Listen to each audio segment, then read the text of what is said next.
আরেক দফা বড় ধরনের দরপতনের মুখোমুখি ডিএসসি এর বিনিয়োগকারীরা।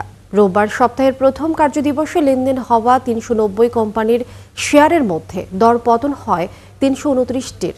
পাশাপাশি প্রধান সূচক ৬৮ পয়েন্ট কমে দাঁড়িয়েছে ৪,৯০০ পয়েন্টে। একীভূত হতে যাওয়া ৫ ব্যাংকের ক্ষুদ্র বিনিয়োগকারীদের স্বার্থ রক্ষা না হওয়া এবং নির্বাচন নিয়ে অনিশ্চয়তাকে দুষছেন বিশ্লেষকরা। বিস্তারিত মইনুল হাসানের প্রতিবেদনে। দীর্ঘদিন ধরেই সূচক আর লেনদেন তলানিতে দেশের প্রধান পুঁজিবাজার ঢাকা স্টক এক্সচেঞ্জ ডিএসইতে। তবে জাতীয় নির্বাচনের ঘোষণায় আবারও চাঙ্গাভাব শুরু হয় বাজারে। লেনদেনের পাশাপাশি বাড়ে প্রধান সূচকও। তবে মাসখানেক ধরে আবারও নেতিবাচক ধারায় ডিএসইর সূচক ও লেনদেন। রোববার সপ্তাহের প্রথম কার্যদিবসে বড় দরপতনের মুখোমুখি হন বিনিয়োগকারীরা। এদিন লেনদেন হওয়া ৩৯০টি কোম্পানির শেয়ারের মধ্যে দাম কমেছে ৩২৯টির, দাম বেড়েছে মাত্র ৩৪টির, আর অপরিবর্তিত ছিল ২৭টির দাম। এদিন ৬৮ পয়েন্ট কমে প্রধান সূচক ডিএসইএক্স দাঁড়িয়েছে ৪,৯০০ পয়েন্টে।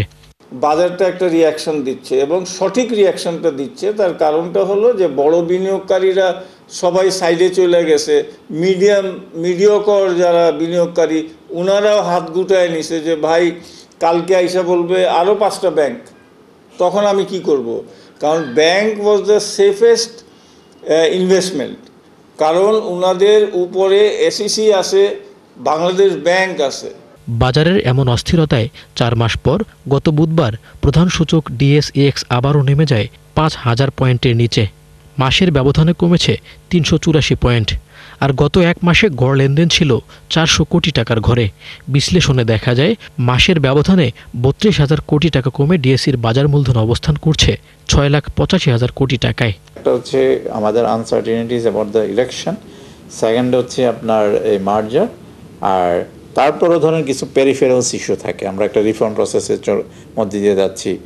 রিফর্ম প্রসেসের মধ্যে দিয়ে গেলে আপনি মানে ইউল get some people in support to the reforms and you'll get a lot of people against the reforms, মানে এই ধরনের একটা ট্রানজিশন টাইমে কিছুটা ধরেন আনসার্টিনিটি থাকে।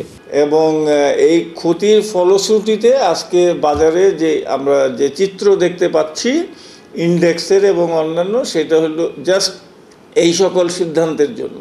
রোববার দিনের ব্যবধানে ডিএসইর বাজার মূলধন কমেছে 4,500 কোটি টাকা। মইনুল হাসান, ৭১, ঢাকা।